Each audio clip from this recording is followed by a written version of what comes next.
اعوذ باللہ من الشیطان الرجیم بسم اللہ الرحمن الرحیم قال امیر المومنین علی بن ابی طالب علیہ السلام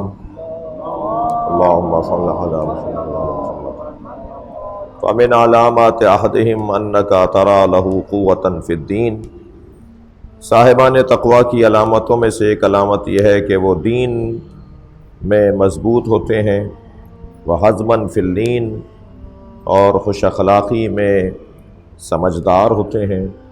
وایماناً فی یقین، اور ایمان ان کا یقینی ہوتا ہے، وحرصاً فی علم، اور وہ علم حاصل کرنے میں حریص اور شوقین ہوتے ہیں، وعلماً فی علم، اور ان کا علم ان کے حلم اور بردباری اور سمجھداری سے ظاہر ہوتا ہے، وقصداً فی غنا، اور مال اور دولت میں وہ معتدل ہوتے ہیں، اس کے خرچ کرنے میں وہ معتدل ہوتے ہیں، وخشوعاً فی عبادہ، اور عبادت وہ دل سے کرتے ہیں، وتجملاً فی فاقہ، اور فاقوں میں وہ اپنے آپ کو خوشحال ظاہر کرتے ہیں، وصبراً فی شدہ، اور مصیبتوں میں وہ صبر کرتے ہیں، وطلباً فی حلال، اور حلال مال حاصل کرتے ہیں اور مال حلال کھاتے ہیں۔ آج کی جو گفتگو ہے وہ ہے وَنِشَاطًا فِي ہُدیٰ، اور وہ اچھے کاموں میں، نیکی کے کاموں میں، وہ مثبت کاموں میں مصروفیت خوشی کے ساتھ انجام دیتے ہیں، وہ اچھے کاموں میں خوشی کے ساتھ مصروف ہوتے ہیں، وہ اچھے کاموں کو اپنے سر سے اتار کے نہیں پھینکتے، وہ نیکیاں، وہ عبادتیں، وہ خدمت خلق، وہ کسی کے کام آنا، وہ شوق سے یہ کام انجام دیتے ہیں، معلوم ہوتا ہے کہ ان کے یہ پسند کا کام ہے۔ میرے مولا امام جعفر صادق علیہ السلام اللہم صل علی طواف خانہ کعبہ میں مصروف تھے کہ اچانک آپ نے طواف مکمل کیے بغیر ایک سمت جانا شروع کیا۔ چاہنے والوں نے پوچھا کہ مولا آپ اس عجلت میں، اس جلدی چل کر آپ، یعنی بہت کسی چیز کو جیسے یاد آ جائے، کوئی کام رہا ہوا کوئی کام اور انسان پھر اس کی طرف جاتا ہے، اس انداز سے آپ نے بلا تشبیہ بات سمجھنے کے لیے عرض کر رہا ہوں، آپ نے طواف چھوڑ دیا اور آپ کہیں ایسے جا رہے ہیں۔ حضرت نے فرمایا مجھ تک خبر پہنچی ہے کہ فلاں جگہ کوئی حاجت مند، کوئی پریشان حال اپنی حاجت طلب کر رہا ہے، میں اس لیے جلدی جا رہا ہوں کہ کہیں مجھ سے پہلے کوئی اور اس کے کام نہ آ جائے، کہیں مجھ سے پہلے اس کے کوئی اور کام نہ آ جائے، اس لیے کہ خانہ کعبہ کا طواف میں آ کر دوبارہ مکمل کر سکتا ہوں، مگر یہ موقع اگر میرے ہاتھ سے چلا گیا تو یہ نیکی، یہ عبادت، یہ خدمت کا موقع کسی اور کو مل جائے گا۔ بعض لوگوں کو آپ نے دیکھا ہوگا کہ بعض کاموں میں ان کا بڑا دل لگتا ہے، اور بعض کاموں میں آپ ان پہ لکڑیاں بھی توڑ دیں تو ان کے اوپر کوئی اثر نہیں ہوتا۔ وہ جس کام میں ان کا دل لگ رہا ہوتا ہے وہ اس لیے وہ کام دل سے کر رہے ہوتے ہیں۔ کبوتر بازوں کو دیکھا ہے؟ صلوات پڑھیں ذرا محمد اللہم صل علی محمد وعلی محمد۔ کھانا پانی کا ہوش نہیں، اپنے آرام کا ہوش نہیں، اپنا ہوش نہیں، چھتوں سے گر جاتے ہیں یہ کبوتر کے چکر میں، یہ گاڑیوں کے نیچے آ جاتے ہیں کبوتر کے چکر میں۔ اچھا چلیں، کبوتر تو پھر بھی جاندار چیز ہے، پتنگ بازوں کو دیکھا ہے؟ ان کا حال ان سے کم نہیں ہے۔ تو جس کو جس چیز کا شوق ہوتا ہے نا، اس کام میں وہ پاگل اور دیوانہ ہوتا ہے، اور انتہائی خندہ پیشانی سے وہ کام کر رہا ہوتا ہے۔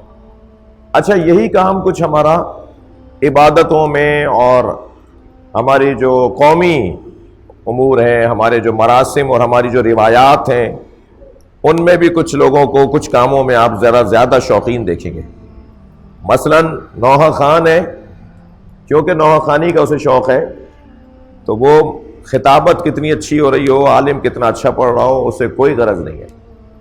مولانا اتریں گے کب؟ ارے بھائی ہم تو چاہ رہے ہیں 2 گھنٹے پڑھیں، تم بار بار کہہ رہے ہو اتریں گے کب؟ کیونکہ اس کے اترنے کے بعد اس کے شوق کا کام شروع ہوگا۔ تو اسے پتہ ہی نہیں ہے کہ یہ اس کی اہمیت کیا ہے، اس کا شوق ہی نہیں ہے۔ بعض لوگ معلوم ہوا کہ جی پردادا ہمارے 8 محرم کے جلوس میں سبیل لگاتے تھے، پھر دادا لگاتے تھے، پھر ابا لگاتے تھے، اب میں لگاتا ہوں، تو سارے کام چھوڑ کے حتیٰ ایک سبیل کا ٹھیلا لگانے کے لیے وہ امریکہ سے اور کینیڈا سے 4 لاکھ روپے خرچ کر کے آتا ہے کہ میں کسی طرح جلوس میں آ کر وہ سبیل کا ٹھیلا لگا لوں، اور اس کے لیے کتنا سجاتا ہے اس کو، کتنا اس کے لیے بھاگ دوڑ کر رہا ہوتا ہے، کیونکہ اس کام میں اس کا شوق ہوتا ہے، لہذا وہ اس کو خوشی کے ساتھ انجام دے رہا ہوتا ہے۔ تو جس کا جس چیز میں شوق ہوتا ہے اس میں وہ بہت لگن کے ساتھ کام کر رہا ہوتا ہے۔ حضرت علامہ خواجہ نصیر الدین طوسی وہ مطالعے کے، پڑھنے کے، اسٹڈی کے، مطالعے کے اتنے شوقین تھے کہ جو ان کا دورانیہ تھا مطالعے کا، اس سے وہ چند لمحے بھی، چند منٹ، سیکنڈ بھی کم نہیں کرتے تھے۔ چائے ٹھنڈی ہو جاتی تھی، کھانا ان کے سامنے لا کے رکھا گیا، ان کا ٹھنڈا ہو گیا، آوازیں لگا رہے ہیں ان کے گھر والے کہ جی کھانا کھا لیجئے، تو وہ کہتے تھے کہ جی میں جو کھانا کھا رہا ہوں اس میں مجھے اتنا مزہ آ رہا ہے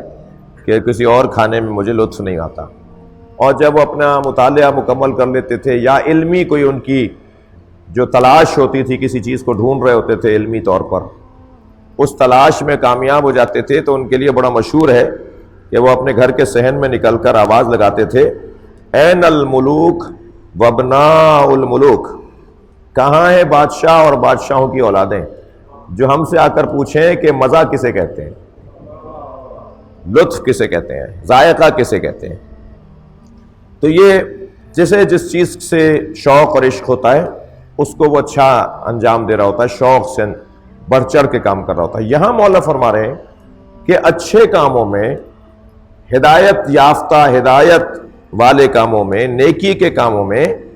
جو صاحبان تقوی ہوتے ہیں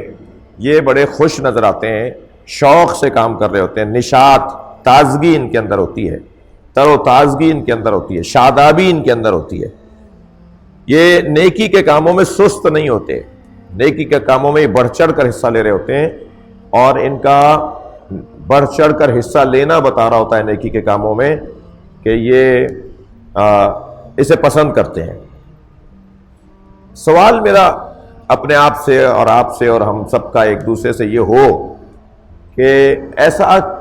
کیوں ہوتا ہے، اور اگر ایسا نہیں ہے تو کیوں نہیں ہوتا؟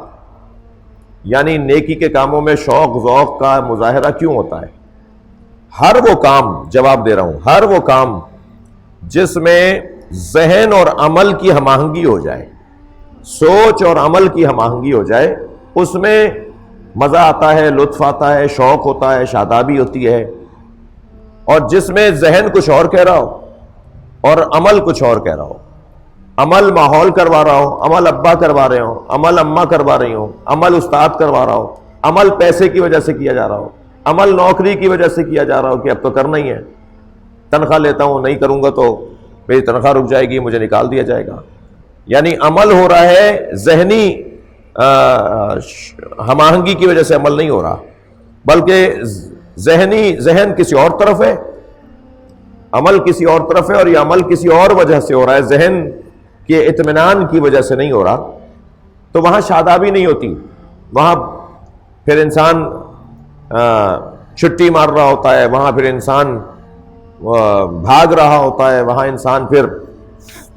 اپنے دوستوں سے کہتا ہے میرا کام تم کر لینا، اور یعنی محسوس ہوتا ہے کہ اس کا دل نہیں ہے کام میں۔ تو ذہن اور عمل کی ہم آہنگی ہے جو شادابی لے کر آتی ہے کام کے اندر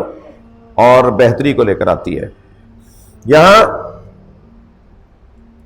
عبادات ہوں یا معاملات ہوں، مثلا آپ نماز میں ہی لے لیجئے، اگر نماز میں شوق ذوق نہیں ہے، بس جلدی جلدی نمٹایا اور بھاگو، جلدی جلدی پڑھا اور ختم، یہ عبادات میں یا معاملات میں اگر سستی، کاہلی، بے توجہی، سر سے اتار کے پھینکنے کا انداز اگر یہ کہیں ہو تو اس کے 2 سبب ہیں۔ صلوات پڑھیں محمد والے۔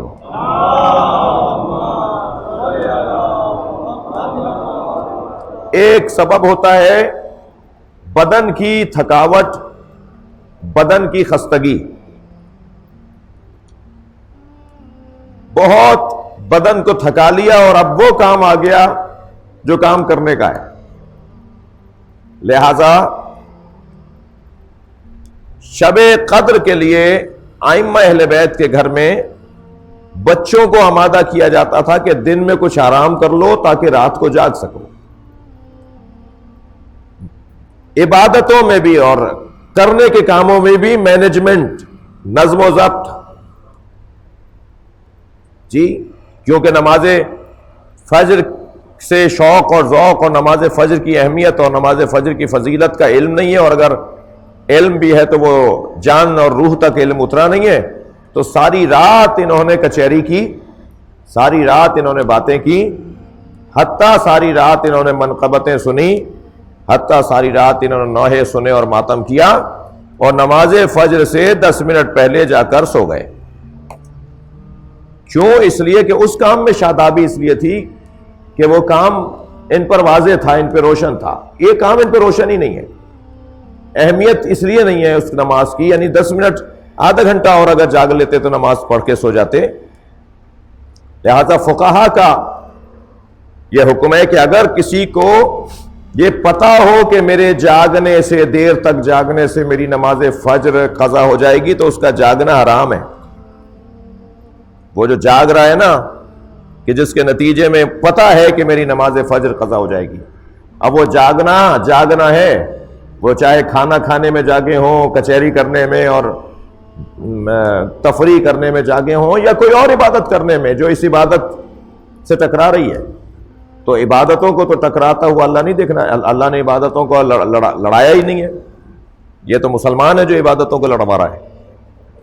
مسلمان کہہ رہا ہے کہ نماز عزاداری سے افضل ہے، عزاداری نماز سے افضل ہے. تم کہہ رہے ہو، یہ اللہ نے تو ایسا کیا ہی نہیں ہے. اللہ نے تو نماز اور عزاداری کو لڑایا ہی نہیں ہے. تو بدن کی تھکاوٹ کو اور بدن کے تھکنے کو مینج کرنا کہ نہیں یہ کام کروں گا تو وہ کام نہیں کر پاؤں گا، تو نہیں کروں یہ کام ہے، تو لوں میں یہ والا کام کتنا اہمیت کا ہے، یا دونوں اہمیت کے بھی ہیں تو ان میں کون زیادہ اہمیت کا ہے. اور اگر دونوں بڑی اہمیت کے ہیں تو اس کا وقت میرے لیے وسیع ہے، اس کا وقت میرے لیے محدود ہے. تو میں دونوں کو ساتھ لے کر چلوں، مینج کروں اپنے ان دونوں عبادتوں کو. یہ ایک سبب ہوتا ہے کہ بدن تھک چکا ہوتا ہے، اور پھر جو کام کیا ہے وہ بھی کرنے کا تھا، جو چھوڑ رہے ہیں وہ بھی کرنے کا ہے، تو یہ کیوں ہوا، وہ کیوں چھوڑا گیا. دوسرا سبب وہ جو کام ہے کہ جس کے لیے بدن آمادہ نہیں ہو رہا، اس کام اور اس عبادت یا اس عمل پر یقین نہیں ہے. دوسرا سبب. اگر پہلا سبب ہو بھی کہ بدن انتہائی تھکا ہوا ہو، اور دوسرا سبب نہ ہو، یعنی جو کام چھوڑنے کے لیے بدن تھک رہا ہے اس کام پر یقین ہو کہ یہ کام عظیم ہے، ثواب والا ہے، اس کا فائدہ بہت ہے، تو یہ تھکے ہوئے بدن کے ساتھ بھی اسی شادابی اور اسی نشاط کے ساتھ، اسی تازگی اور اسی تراوٹ کے ساتھ عمل کو انجام دے گا جیسے اسے انجام دینا چاہیے. لہذا ہمیں اپنے اعمال میں اور اپنی عبادتوں میں، معاملات میں اپنے آپ کو منظم رکھنا ہوگا، اور ایسا کوئی کام جو ایسا کوئی نیک کام جو کسی اور نیک کام کی راہ میں رکاوٹ بن رہا ہو، اس کو انجام دیتے وقت اس کو نظم کے ساتھ اور پلاننگ اور منصوبہ بندی اور مینجمنٹ اور ترتیب اور توجہ اور سیاست اور حکمت کے ساتھ انجام دینا ہوگا. اللہ ہمیں مولا کے اقوال پہ عمل کرنے کی توفیق عطا فرمائے. ایک سورہ فاتحہ مرحومین کے صالح ثواب کے لیے تلاوت فرمائے.